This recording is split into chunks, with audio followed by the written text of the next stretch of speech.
Так, дуже дякую вам, шановні учасники. Я рада, що українська мова буде звучати тут на цій площині. Thank you very much, dear participants, and I am glad that Ukrainian language will be heard here during this conference. Тому що мій народ зараз заслуговує на те, щоб його мова звучала. Because my people deserves that its language is heard. Зараз мій народ виборює свободу і собі, і всій Європі. Because my people is fighting for freedom for themselves and for the whole Europe. Так сталося, що в моєму житті поєдналися три професії: педагога, психолога і теологічна освіта. It just happened that in my life three different occupations were united: a psychologist, a pedagogue, and psychotherapist. І психотерапевт. And psychotherapist. Четверта, мабуть, ще й соціальний працівник. And social law. Коли ми кажемо про те, що постійно потрібно розвиватися, то точно про мене. And when we say that we should be constantly in development, it's about me. Колись мій син сказав: "Мама, в 70 років починається кар'єра дипломата." My son once said, you know, Mom, that people usually start career of a diplomat at 70s. Я зрозуміла, який ти мені напрямок даєш далі. And I told him, well, I understand which direction you are kind of pointing me to. Але поки що я психотерапевт. So I am a psychotherapist yet. Мій світогляд християн. 4 different wars. У кожного з нас є свої травми ще з дитинства. So each of us have our own traumas from the childhood. Ми пережили з вами COVID, така собі бактеріологічна. We experienced COVID, bacteriological war, sort of. І теперішня війна, яка йде в Україні, вона є гібридною. And this war, which is happening now in Ukraine, it is a hybrid war. Це війна не лише фізична. This is not only a physical war, де на фізичному рівні катують, вбивають людей. Where people are being tortured and killed on the physical level. Ця війна велику складову має інформаційну. This war has a significant informational component in it. Це перша війна, в якій інформаційна складова надто велика. This is probably the first war which has a very significant informational component in it. Коли ми вдаримо руку, в нас є синяк. Okay, when we hit our hand, then we've got a bruise. Коли нас дарять гострим предметом, є поріз. If somebody hits us with a sharp object, then we have a cut. Коли ми опечемося, є опік. When we burn the skin, then we have burn. А що є під час інформаційної війни? What happens during the information war? Куди прикладемо ліки, куди прикладемо пастир, що лікувати? Where we should put ointment on? How we can apply medicine to it? І знову церква виявилася не готовою до прийняття травмованих людей. And again, I should say that the church appeared to be not ready to accept people traumatized with this information war. Я в церкву прийшла в 90-ті роки, коли грохнув Радянський Союз. I came to the church in 1990s when the Soviet Union collapsed. І церква не була готова приймати нас. And the church was not ready to take us in. Людей, які були студентами, які чомусь навчалися, які хотіли бути в науці. Those who were students, who were studying and who saw their career in the area of scholarship. У 2014 році, коли загорівся Майдан, запалав Майдан. In 2014, when Revolution of Dignity and Maidan took place. Коли розпочалася перша хвиля війни. And when we saw the first wave of war. Та сама ситуація. Ми готові були тільки кормити людей чисто на фізичному рівні. I saw the same situation. We were ready to feed people on pure physical level, just provide food for them. 8 років від 14-го року до 22-го я співпрацювала і працювала з травмою війни, але здебільшого з греко-католицькими священниками. I have been working since 2014 with people traumatized by the war, but mostly my colleagues were Greek Catholics. Так, це розширило мої горизонти. Well, of course, it expanded my horizons. Але як це допомогло тій церкві, в якій я отримала духовну основу? But how did this help to the church from which I received my spiritual basis? Моя професія дала мені можливість допомогти багатьом людям. My profession allowed me to help to many people. 21 раз на сході нашої країни лише за попередніх 8 років. So I was in the eastern part of our country for 21st times just for the last 8 years. Колосальна співпраця з педагогами, психологами того краю і нашого теж. We had a very deep cooperation with pedagogues and psychologists in that area of our country. Колосальна співпраця з військовими. It's close cooperation with the military. Співпрацюю з полковниками, з генералами і вчимо військових психологів, як допомагати людям. I cooperate with generals, with colonels, and we teach military psychologists how to help soldiers. І люди відкриті до Бога. And people are very open for God. Люди лише не хочуть іноді певних правил. People are sometimes just a bit uneasy regarding some rules, Обмежень, some restrictions, певної душевної кастрації. and a certain soul castration. Я поясню про If що you я. understand what I mean. Да. Ми з вами в четвер, вчора мене аж вишибло. В четвер ми з вами говорили трохи про емоції. І в той час, коли я 8 років допомагаю військовим за рахунок роботи з емоціями здобути душевне здоров'я, в церкві йдуть суперечки, чи емоції людині дозволено, чи не дозволено. Вони є. On Thursday, when I was here, we were talking a bit regarding emotions. And while I am trying to help soldiers to cope with their emotions, at the same time in the church there are debates regarding what kind of emotions are allowed in the church, and is emotional life at all legitimate part of our life as Christians. І на душевних рівнях, на емоційних рівнях, коли люди мають величезні травми, вилікувати їх за рахунок просто теології як науки не вийде. And we should understand that just using theology as the science, we cannot help people to heal their wounds on their soul level. Вони мають зустрітися зі своїм болем, вони мають зустрітися зі своїм гнівом, вони мають зустрітися зі своїм розпачем. They need to face their pain, their anger, their distress. Я щаслива тим, що маю хороших професорів своїх колег. I'm very glad that I have quite experienced colleagues who are professors. Один із них, коли побачив мене в університеті, я там викладала, каже: Оксана, чому ви не займаєтесь тим, чим маєте займатися? One of them, when he saw me at the university when I was teaching there, asked me, Oksana, why are you not involved in what you should be involved? Кажу, чим, на ваш погляд, я маю займатися? Я викладаю. I responded, what do you think I should be involved with? Каже, I'm teaching. Ви ж психолог від Бога, чому ви цим не займаєтесь? And he says, you're a psychologist from God. Why are you not working in that area? Професор, який не ходить в протестантську церкву. And this is a professor who is not a member of the Protestant І church. який потім одного разу сказав: отлетевших в духовность настоятельно просим вернуться. He once said, the ones who evaded into the spirituality, please return back. Дуже часто ми відлітаємо в певну духовність. Ми собі нафантазуємо якийсь образ ідеального я, і всіма силами намагаємося цьому образу відповідати, а то не є реальна людина. So sometimes we escape into some spiritual realm in order to kind of continue being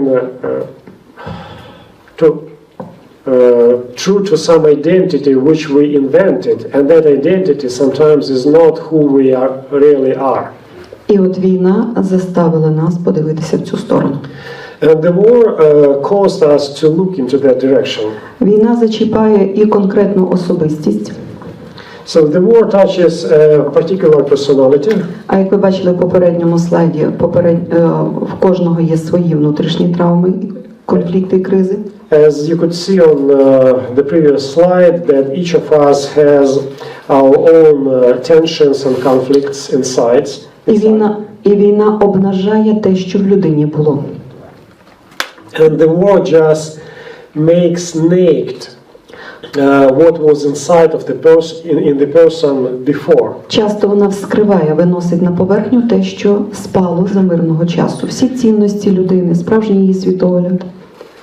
It sometimes makes open what was hidden deep inside before her or his worldview and some thoughts or other aspects.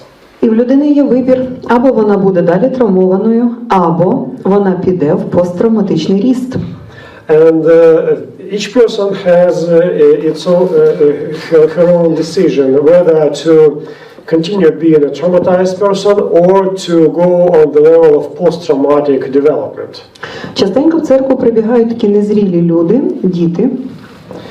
Quite often we see in the churches immature people, children actually. Я мала на увазі по душевному стану діти, так? Children not by their age, but their emotional growth. Які намагаються знайти до себе любов, прийняття. Who want to be accepted and to be loved by others. Але іноді і перекласти відповідальність на когось. But at the same time they want to lay their own responsibility on someone else. Наша задача в церкві виростити людину в зрілу особистість. Of course, our task in the church to allow a person to grow into a mature person. Яка знає відповіді на 3 ключових питання, які стають в підлітковому віці перед людиною. So those are persons who know the answer for 3 basic questions which each of us face during our teenage period. Хто я, який я, і яке моє місце на землі, заради чого я прийшов на цю землю. Who am I?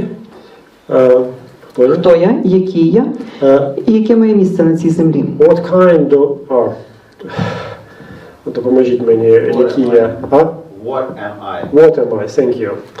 And what is my place on this earth? Якщо люди не вирішили, то в дорослому віці ці питання потрібно вирішити. І війна провокує так само дати відповіді на ці запитання. Хто я? Яке моє місце на цій землі? Заради чого я прийшов на неї? And of course, if the person didn't find answers for these 3 questions during teenage period, then that person should answer these questions later. And the war provokes us to find answers for these questions. І церкві кидає виклик. Ми будемо далі робити жертву з людей, які бояться мати власну думку і відповідати за свої вчинки, чи ми зрештою дозволимо їм вирости в зрілу особистість. And the churches are facing the challenge whether we continue to carry for those who are actually victims and who are not mature people, or we allow people to become mature personalities. І ті невидимі рани, ті душевні рани, вони провокують людину глянути на себе цілісно. And these unseen wounds, they provoke person to look at herself frankly, with open eyes. Тому що війна зачіпає всі складові людини. І тіло, Because the war touches all aspects of our humanity, the body, the soul, і душу, і дух. and the spirit. І частенько ми говоримо на духовних рівнях, але дух – це не лише знання Біблії, це особистий контакт з Богом людини, це її творчість, це її сенси життя. And quite often we have conversations on the spiritual level, but to have that conversation doesn't mean that we just know the Bible, because being on the spiritual level means that we should be in contact with God. На духовному рівні страждають сенси зараз у людей і зміст, заради чого вона взагалі живе на цій землі. And on this spiritual level, people are losing the sense of what is happening and why they live here on this earth. І багато травм ми маємо саме на душевному рівні. And we have a lot of traumas on the soul level. Відірвана душа – це набагато страшніше, її протезом не заміниш. So when the soul is torn apart, it is a very difficult case because you cannot replace the soul with prosthetics. І що ж робити на рівні душі? What can be done on the level of soul? Вникай у себе і у вчення. А хто нас вчив вникати у себе? So explore yourself and the doctrine, the teaching. Who taught us to explore ourselves? У психологію я пішла в доволі зрілому віці, мені було 37. I became a psychologist when I was quite a mature person. I was 37. Причому не захотіла перероблену, кимось трансформовану. Пішла в світську, щоб знати просто психологію, не перероблену кимось. And I didn't want something processed already by someone. So that is why I delved myself into a secular psychology in order to learn from it. Бо поєднати її з теологією я можу і сама. Because I'm capable to integrate theology and psychology by myself. Професор в тому ж таки університеті йде, я йду з підручниками лекцію студентам читати. Він йде, каже: Оксана, у мене до вас є питання. Я думала, по заняттю. So the same professor at the same university, I was working for the lecture hall to teach the students, and I held my textbooks and lecture notes, and that professor is asking, I have a question for you, and I thought that was a question about the lecture. А він мені видає: Оксан, перед світський, в нашому розумінні, світський професор, я вже не ділю людей на світських і церковних, бо в кожному Бог живе, тільки в когось він проявився, в комусь ні. Хтось має з ним контакт, хтось ще до нього йде. Так от, він каже, перед Богом є 3 позиції: раб, вільний і найманець. Ви в якій позиції? Okay, and this is a secular person, secular in our kind of church. Професор в так званому світському університеті. Можна я перекладу? Я забуду, в мене просто повторю. в мене файли заповнені. Перепрошую. So this is a secular person, and in our sense, but that person tells me, okay, there are 3 positions before God: the slave, the employee, and the free man or woman. Okay, what? Значить, він сказав, що є 3 позиції і... Раб, вільний і син. Ви, каже, в якій позиції? Син. Син, да, син. Тому що... Раб, вільний і син. Slave, free, and son. So what is your position before God? Уявляєте моє здивування? Мені потрібно мізки трошки перелаштувати, щоб відповідати на теологічне запитання. So could you imagine my surprise? And I needed some time to kind of change my mind in order to answer a theological question. Що, найманцем я ніколи не була, на час за гроші до Бога я не наймалася, а між сином і рабом коливаюся в залежності від свого душевного стану. So I was never an employee with God because I never received anything from Him for my work, and I was kind of a bit hesitating between the slave and the son. Каже, а зараз в якому ви стані? And what is your state at the moment?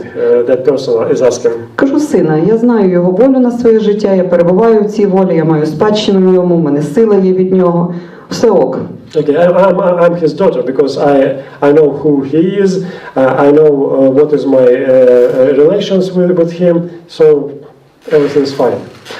Каже, на скільки відсотків? How many percents? Відсотків на 80. I say, well, probably about 80%. Ну, то я за вас спокійний. Okay, I'm not concerned about you, that person says. Приходжу я додому і складаю проповідь позиції людини перед Богом, бо я в церкві проповідувала. So I returned home and I started working on the sermon, positions of a person in front of God, because I used to preach in my church. Але от такі контакти з людьми академічними людьми, духовними людьми, які просто не належать до протестантської церкви. Вони досить розширяють горизонти. But these contacts with the people who do not belong to the Protestant communities, they expand your horizons, your way of looking at things. Така взаємодія, вона двостороння, вона розширяє і мої горизонти, розширяє і їхні горизонти. And this is a bidirectional communication, because it not only expands my understanding of things, but also expands their understanding of things. І здобувала я ступінь в одній із вчених рад, і така гарна взаємодія була наша з ними педагогічно, психологічно, духовна, ну то просто вау. So I defended my thesis in one dissertation committee, at the one dissertation committee, and cooperation between me and this committee was on such a good level that I was just impressed. Люди люблять Бога. So people love God. І люблять Бога в нас. And they love God in us. Але дуже часто ми їм несемо закон придуманий. But we quite often communicate the law, and the law which we invented ourselves. І є холодними і до себе, і до людей. And we are very cold to these people and to ourselves. Мало людину просто накормить. So it's not enough just to feed a person. Людині важливо здобути свою зрілість і піднятися в стані зрілої особистості. It is important to help a person to grow in her maturity and in the state of mature personality. А в церквах ви часто зустрічаєте, що людина в стані жертви прибігає в церкву за спасінням. But it is quite often that people come to the church in the state of a victim and they need salvation. Тому що живе частенько з агресором.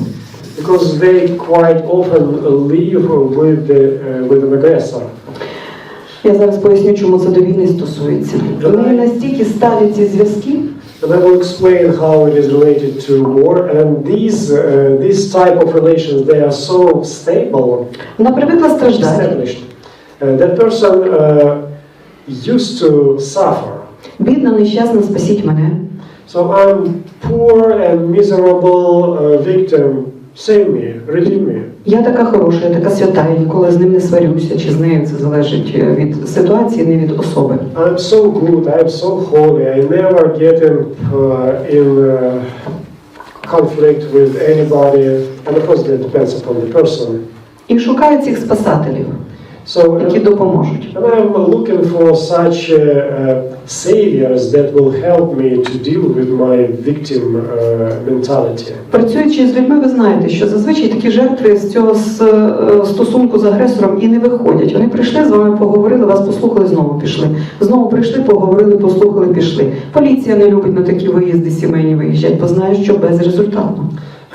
And usually people who live in that kind of mentality, they never go beyond it. And those of you who work with people, you know that. They come with the problem, you have conversation with them, they go away, and after some time the cycle repeats itself.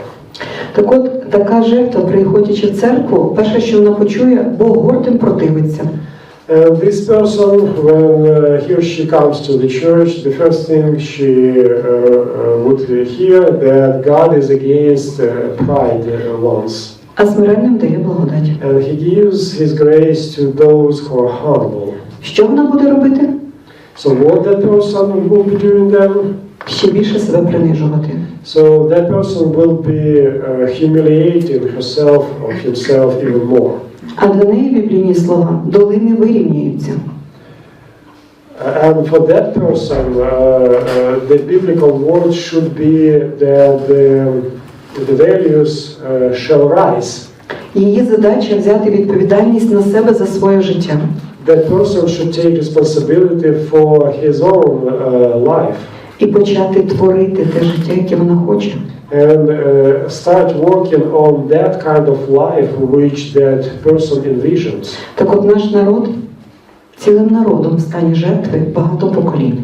So our people is in this state of a victim for many generations. Хоча в нашому народі є історичні віхи, коли він був досить потужним і впливовим народом у Європі. In spite of the fact that in our history there were periods when our predecessors they were quite powerful and influential people in Europe. Колись у нас Ярослав Мудрий, маючи 5 доньок, навіть не синів, доньок. So one of our як це буде князь, да, як воно там? King. Prince. Noble Prince, king. yeah, thank you, Prince. Yeah, that's Prince. The Prince Yaroslav the Wise had 5 daughters. And not sons, but daughters. 5 його доньок були королевами 6 європейських держав. And these 5 daughters were the queens of 6 European kingdoms. Молода Анна, якій було 16 років на той момент, коли вона вийшла за французького короля, принесла просвітництво у Францію. Young Anne, who was 16 years old when she got married to a French king, she brought enlightenment to France. І написана Євангеліє. Організувала школи She organized the school. і навчила власного сина писати, короля писати вона не зуміла And навчити. she taught her own son how to write, and the king was illiterate. Тому війна настільки поляризує і ставить нас перед вибором, що у нас вибирати українського народу залишитися в стані жертви чи виходити на стан творця, на стан творіння. So the war actually makes us to make a decision whether we should remain in the state of a victim or go to another level. У Європи теж вибір є. Бути спасателем як для жертви, чи бути тими колегами, які сприяють підняттю цілої нації. 300 років, здається, вбивають будь-яку ідентичність українців, а ми живемо, ми ще нацією є. And Europeans have their own choice whether to be those saviors for the victims or to be the partners who actually are helping the whole nation to grow mature. And it's interesting that for the last 300 years there are different attempts of demolish Ukrainian identity, and for some reason we are still. І це величезна тема для вивчення, тому що на це дуже сильно впливає душевний стан кожного. And this is a huge subject to explore, and our soul condition also impacts this understanding of this aspect. На це впливають ті історичні травми, які кожен народ має. There is also influence of historical traumas that each nation, ethnic group has. І війна якраз це показує не лише в українському народі, а й в народах тих, які живуть на Заході. And the war reveals those historical traumas not only for Ukrainian people, but also for those who live in the West. Наприклад, ті німецькі пастори, які були в полоні в дитинстві у росіян і жили на виставках в Казахстані, в Киргизії. For example, those German pastors who were imprisoned during the World War II, and they were prisoners of war in Russian concentration camps, and they were in Kazakhstan and other places. Дехто з них має так званий стокгольмський синдром. Запишіть, хто не чув, почитайте.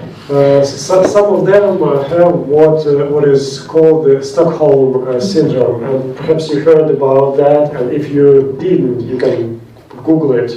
І згідно того стокгольмського синдрому, вони будуть зараз ратувати з Біблією в руках за те, що потрібно мати мир. So, and based upon this Stockholm syndrome, they will be kind of arguing with holding the Bible in their hands that we should do all we can in order to protect peace. І то не від великої духовності, а від тієї дитячої травми, яка в них не залічена, тому що ніколи вони з цим не зустрічалися.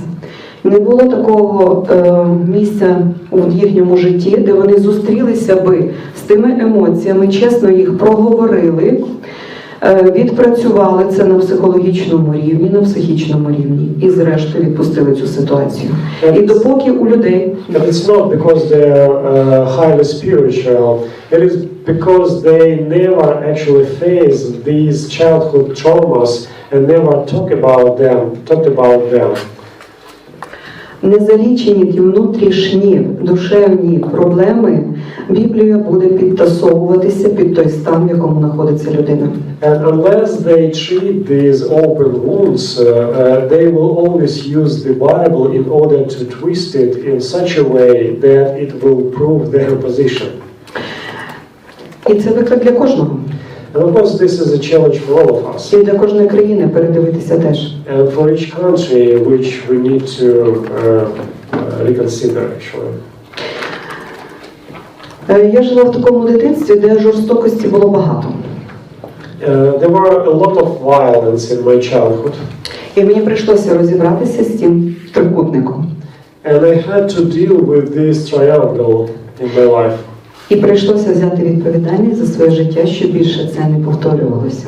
And I had to take responsibility for my life to avoid this repetitive cycle. Формула зрілої людини. Я хочу, я роблю, я несу відповідальність, я отримую задоволення. Okay, there is a formula of a mature person. I want, I do, I take responsibility, I enjoy. Захотів Бог, зробив, подивився, добре. So God wanted Дуже добре. to do something, He created, He looked at it, and He was satisfied. Тому кожна особистість в часі цієї війни, вона зустрічається із травмою війни, і ще з попередніми травмами. Одна бабуся, вона втікаючи від... Можна я перейду? Да, Саша. So each personality faces its childhood, her childhood traumas, and also some preliminary traumas. And here is the story. Так. Перед історією скажу, що це і апостол Павло підкреслював в першому посланні до Коринтян. Він казав, спочатку душевне, потім духовне. От в якому стані душевному людина, такий буде духовна її складова, духовний її розвиток. And even Apostle Paul mentioned in the epistle to Corinthians that first is kind of soul matters and then spirit matters. I don't know how it is in the English Bible, but Тому в кожної людини має бути лікар, психотерапевт і священник. so each person should have a doctor, a psychotherapist, and a priest. І всі ці фахівці мають співпрацювати один з одним. Священник не може стати лікарем або психотерапевтом все у всьому. Це, звичайно, ідеальний варіант, але ми настільки зараз маємо багато інформації, що навіть в рамках однієї науки йде чітка диференціація. Дуже дякую. Да, чітка диференціація. Це колись священники, що в Древній Греції могли знати все, бо тоді було мало знань. Зараз це неможливо. And it's really hard to imagine that a priest is at the same time a psychotherapist and a doctor. Well, in the past, in Greece, for example, when the knowledge, the circle of knowledge was really narrow, the priests were the ones who actually held that. The package of knowledge, but nowadays, when even in the area of one discipline there is a deep differentiation, it's really hard to imagine that one person could do all three things. І ми, психологи, психотерапевти, ми співпрацюємо з священниками. And we, psychologists, psychotherapists, we are cooperating with the priests. Навіть попри те, що я маю багато теологічних знань і багато знаю, мені потрібні пастори в співпраці зі мною. Regardless the fact that I have theological knowledge and have some understanding, I need priests in order to help me. Питання, хто піде? The question is who will join. Хто готовий допомогти людині не відігрувати її сценарії і цілому народу нам відігрувати знову сценарій жертви, а піднятися в гідності? So the question is, who is ready to help us as the people, not to behave as a victim, but to grow in our responsibility? Стати пророком перемоги. To become the prophet of victory. Бо в роботі на розумовому рівні, коли працюю з установками і поглядами людини на життя, багато згадую фальшивих пророків. Because when I work with people on their mind level, I normally recall the false prophets. Або в англійській культурі є таке поняття як гремліни. Or there is a gremlin term in the English culture. I don't know what that is, but you know probably. Голоса яких заставляють людину залишатися в тій позиції. So, and the voices of these gremlins, they make a person to remain in the position of a victim. Тут позиція спасателя, хоч вона раніше, можливо, звучить, вона не є кращою. Спасатель обезцінює жертву. Ти нічого не можеш, я замість тебе зроблю в твоєму житті. And the position of a savior is not better than the position of a victim, because position of a savior devalues victim, because he or she tells that person that you can do nothing, I am the one who can help you, actually. І жертва, яка залишається в стані жертви, рано чи пізно вона стане агресором, якщо вона не дійде до тієї сутності, до своєї самості. And if a person remains in the state of a victim for a longer period, that sooner or later that person becomes an aggressor, unless that person transforms into a responsible personality. Нам важливо ці виклики зараз бачити, чітко зрозуміти, де ми і як ми допомагаємо, в чому ми допомагаємо. Наша допомога, яка цей народ підніметься, чи наша допомога в тому, що це вас не стосується, але в мене був випадок такий на початку війни, коли один чоловік, даючи допомогу, думав, що він дає допомогу, бо ми на завтра згинемо. So it is important for us to decide how we can help people to grow, because otherwise we will behave as one of the people whom I met. That person was helping to others because he thought that after some time all of us will die anyway. So that was a kind of fatal motivation. Наша задача розвивати таку резильєнтність в кожній людині і групову так само. So our responsibility is to help to develop responsibility on the personal level and on the group level. І це ціла тема, до речі, навчилась її головного психіатра армії оборони Ізраїлю. And this is a really huge subject, and I was learning this subject from the major psychiatrists from the army of Israel. Який в 2014 році прилетів в Український католицький університет і навчав там психологів, психотерапевтів. Who in 2014 came to Ukrainian Catholic University, and there was a training session for Ukrainian psychologists there. Я дуже вдячна нашим друзям з Канади, з Сумки Самарянина, що в служінні людям і дітям вони стали в проломі і ведуть такі навчання зараз для служителів Європи. I'm really grateful to our friends and colleagues from the Samaritan Spurs Canada that they focused on helping children, and they are supporting the trainings that actually focus on those who work with children. А на теренах України це Українська Баптистська теологічна семінарія, яка стала в проломі сміливо, щоб протестантські церкви теж мали ці знання і вміння, як допомагати людям на душевному рівні. And in Ukraine, this is a Ukrainian Baptist Theological Seminary, which also focused on how to help people to get ready to help others in a traumatic experience. Ще один із викликів, який кинула війна, це цінність самої людини.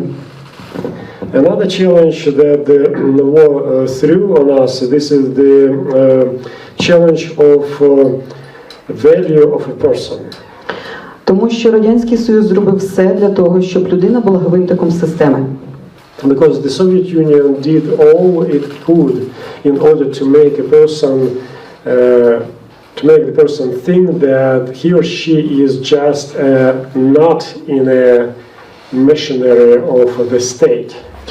І у нас тепер виклик: людина гвинтик чергової системи, чи людина є цінністю найбільшою в цьому житті? So we are facing the challenge whether we continue this pattern by making people think that they are just part of this big machinery of another system, or they are personalities. Комуністи боялися психології, її ніде не викладали, окрім Московського університету, декілька чоловік могли навчитися. So communists were very suspicious to psychology, and it was hardly taught anywhere except in the Moscow University.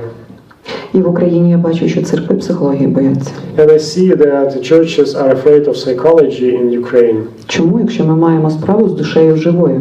Why, if we are dealing with a live soul? Ми перші повинні були би вивчити, чим же живе та душа жива, і як так їй допомогти, щоб вона вийшла на рівень духовної зрілості. We should be the first who learn what is the living soul and how to help this soul to carry on. А навіть побіжний такий поверховий погляд показує нам те, що Україна – це країна жертви, які виграють і повертаються назад. Виграють і повертаються назад. Even a superficial glance on the situation makes us understand that Ukraine is the country of victims that win and then return to their state of the victims after the war. Тому що на ментальному, психологічному рівні так влаштовано, що ми намагаємося повернутися в те, що вже звичне. Because on our mental level, it is quite comfortable when we return to what is familiar. І якщо жінці звично, що її б'ють, вона другий раз заміж вийде, третій раз заміж вийде і знову за алкоголіка і того, який руку піднімає. If a woman used to that state of being beaten by her partner, Тому що and she gets married the second time or third time, it will be a recurrent pattern. Тому що так працює незцілена травма. Людина повертається в травматичні події. Because this is the way unhealed trauma is working. The person returns to that starting point. Цього разу маємо перемогти і вийти на новий рівень. And we are required to win and go on another level. Рівень зрілості, відповідальності The level of maturity and responsibility і творення того життя, and creation of the new the life яке творять гідні люди. which dignified persons are making. І допомога наших друзів в тому, щоб виходити на ці нові рівні. And of course, your help would be very valuable if you help us to grow on the next level. Дуже сильно війна зачіпає сім'ю, і знову ж є виклики. So the war also touches family, and there are specific challenges. Тати часто і мами пішли на війну відвоювати нашу свободу. So fathers and sometimes mothers, they went to the war to win back our freedom, Наше право жити. our right to live. І це не війна двох урядів. And this is not the war of two governments, as they say. В цій війні був чіткий заклик росіян знищити українців. There is a precise, specific call from the Russian people to destroy Ukrainian ethnicity. На території України існують концтабори на території Росії для українців існують концтабори для нас. So there are concentration camps on the Russian territory for us Ukrainians. І не дай Боже кому-небудь побачити те, що роблять там з нашими жінками і чоловіками. And forbid God to see for us to see what has been done there with our men and women there. І, сестро, я за тебе помолюся, цього недостатньо. And the words, sister, I will pray for you, it's not enough. Людині потрібно піти в ту травму і її зцілити. We need to help a person to go deep into the trauma and process it and be healed. А цей геноцид, етноцид, зумовлений варварами, потрібно зупинити. This genocidal war caused by barbaric people should be stopped. І це потрібно не лише нам, а ще й тим росіянам, які, можливо, залишилися адекватні і проти війни. And this is important not only for us, but also for those adequate Russians who still remain there. Їм потрібно в першу чергу. They need that first of all. Чому? Тому що поки людина не зустрінеться з собою справжнім, Because unless the person meets herself or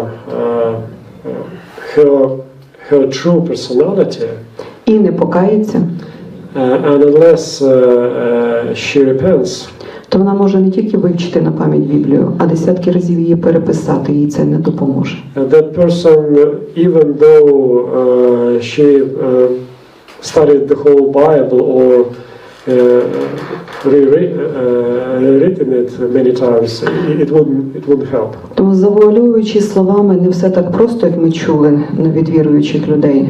Зараз я все менше чую, можливо, менше спілкуюся, а можливо, трошки отрезвіли. Такі люди стають співучасниками зла і допомагають росіянам ніколи не дійти до того покаяння, яке їм потрібно в першу чергу. So those who use the formula, not everything as simple as you say, they who use this formula, they are just trying to cast veil on the problem in order to allow Russians remain in their blindness. Ми переможемо, будемо творити своє життя, а вони на декілька поколінь передадуть те, чим наповнені зараз. And I hope we win and will be building our life, and those who remain in Russia, they will be processing this trauma for the next generations. Тому, дорогі європейські і західні партнери, перед вами так само стоїть виклик. Що виберете ви? So, dear European and American and Western partners, you have a choice. What would you choose? Стати на сторону добра, чи не все так просто, і потворствувати злу? To be on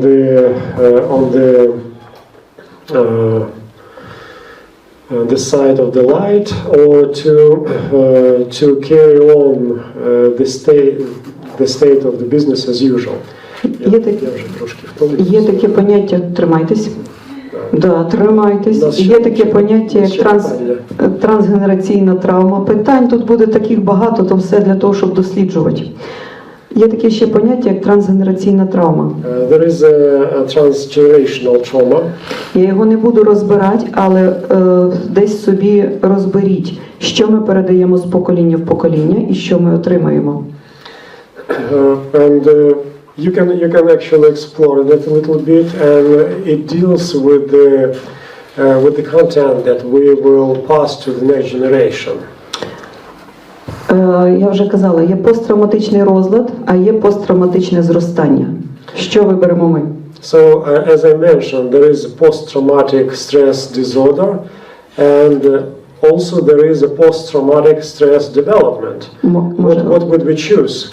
Може, Олександра хтось замінить? Тема важка, я не просто так мене вишибло вчора. Час ще чуть-чуть. У нас 10 хвилин. На переклад, так. Так, я закінчую у нас швидко. 10 хвилин до 12. Добре, я швидко закінчую. Страждання жертви чи жертовне страждання? So the suffering of a victim or the sacrificial suffering. Здавалося б, це гра слів, а насправді ні. Страждання жертвою, там весь народ буде сидіти, або кожна особистість, яка так і залишиться. So it may sound as a playing of the word, but in fact the suffering of a victim, it's when the people is sitting still and continue suffering. А жертовне страждання – це як мама, яка народжує дитину. Вона знає, задля чого вона це робить, і далі в неї радість. And sacrificial suffering is when a mother gives birth to a baby. Ми зараз в Україні. She knows why she is suffering. Ми зараз в Україні страждаємо не для того, щоб залишитися в стані жертви і знову програти. Ми страждаємо для того, щоб виграти і будувати життя. So in Ukraine we are suffering not because we want to remain in the same condition, but because we want to give birth to something new. Ми далі будемо допомагати ідентифікувати людям їх з жертвами, чи ми станемо пророками перемоги. So what will we do to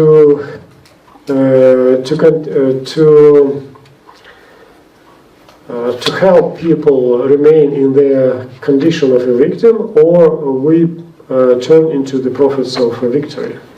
Тому перед нами стоїть виклик набувати навичок роботи з травмою.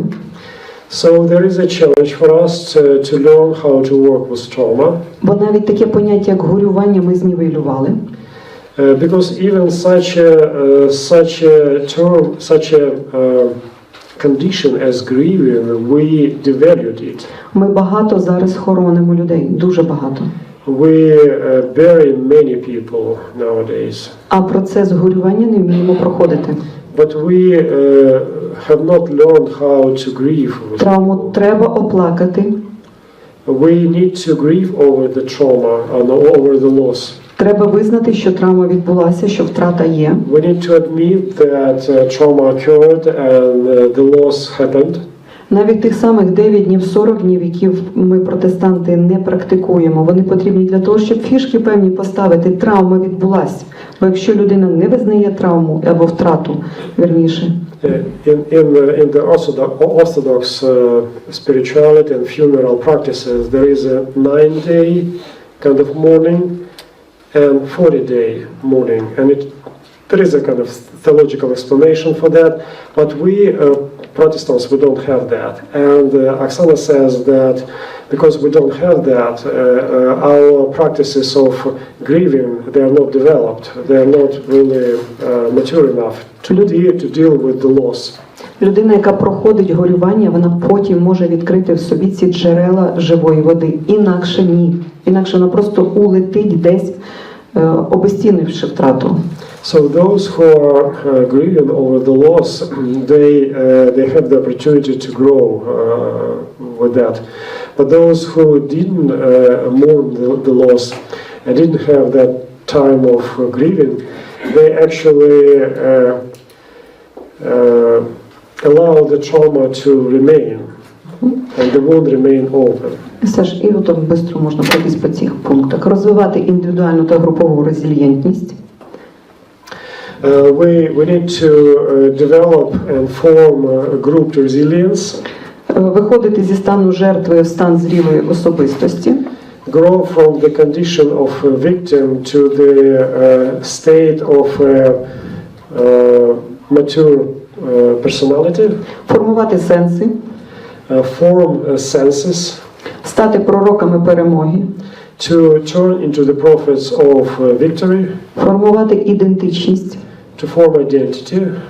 Христос не євреїв підняв на небо, а він сам спустився на землю і сказав: я спочатку прийшов для народу цього, так? So Jesus didn't take Jews into the heaven. He came on this earth in order to bring the good news to his people first. Зло називати злом. We should call evil as it is evil. Вбивство вбивством. And killing as killing. Мати мир непридуманий. Мир мається на увазі стан. Мати мир як стан. So we should have peace as a condition of the soul, not something imagined, but real. Даруйте два слова ще по миру. Мир дуже часто ідентифікують як спокоєм або з нічого не робленням. Стан такого, як буддісти кажуть, да? So some people treat the concept of peace as doing nothing, kind of the state of kind of Buddhist nirvana, kind of nothing is happening. Це не мир. This is not that peace we're talking about. Стан миру може бути дуже активним. Peace could be very active. Коли ми не маємо спокою, коли ми метаємося і не можемо прийняти якісь рішення. When we я перепрошую, будь ласка. Коли ми не маємо миру, коли ми метаємося і не маємо рішення. When we don't have that condition of peace inside, when we cannot make up our mind and decide. Як тільки ми прийняли рішення, ми маємо мир з тим. As soon as we made a decision, we have peace with that. І багато моїх друзів прийняли рішення іти з зброєю відвоювати свободу і життя. So many of my friends made a decision to take a weapon and fight for freedom. І з тим мають мир. And they have peace with that. Творення історії. And also creation of history, kind of working for history. Про це ми будемо говорити після перемоги. We will continue this conversation after the victory. А зараз є певна несправедливість. And there is a certain injustice nowadays. Гинуть одні, щоб жили інші. So some people are sacrificing their lives in order to allow others to live. І от серед тих інших і я. And I am among this other group. І переді мною виклик. And I have a challenge. Як жити? How to live? Так, щоб кров пролита не була знівельована. That this shed blood was not devalued. І не була пролита надарма. And it was not shed in vain. Дякую, Саша.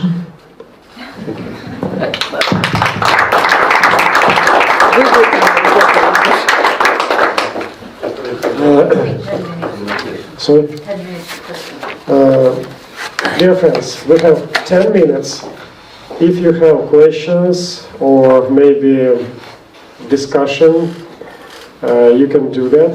But I would ask someone to help me because my mind is switching off. Yeah, it was... Okay. Questions? Reactions? Thank you so much. I just want to ask how you personally or how you and your colleagues in Christian field, how do you train other people who could help also? Who can help Alexander? Олександр вже втомився. Я попрошу Я Володимира. думаю, що я зможу. Да? Окей, ладно. Потрібно. How they are training others as Christian specialists? Питання про те, яким чином ви готуєте інших людей, як християнських спеціалістів в сфері консультування та психології. Від азів психології, починаючи з того, що таке емоції, як з ними не управляти, бо в людей управляти – це подавляти, а як з ними контактувати з цими емоціями. Бо кожна емоція – джерело інформації, яка нас підштовхує до того, щоб ми щось усвідомили в своєму житті. So we start with the basics. What is psychology? What are emotions? How to deal with the emotions? Because each emotion makes us to make our own decisions and kind of determines in a way our behavior. Для цього ми організовуємо різні семінари, цілі курси двохрічні, в основному вони у нас, а потім хто хоче в глибші теми, які підуть далі, послідуючі. We organize seminars, we organize 2-year training, and those who want to carry on, they continue different forms of instruction or training. And I can add something. And because we have Samaritan Express, we have cooperation with Oksana, and now we have like pilot project. This is like basic psychosocial support through Zoom training. We have every week 3 hours, leader from all over Europe. It almost 300 students, And this is like 20 times 3 hours each. And this is very easy way how to spread this knowledge. And as well, we had training a few days ago, where we had as well leaders from all over Europe, how to serve children. Дякую.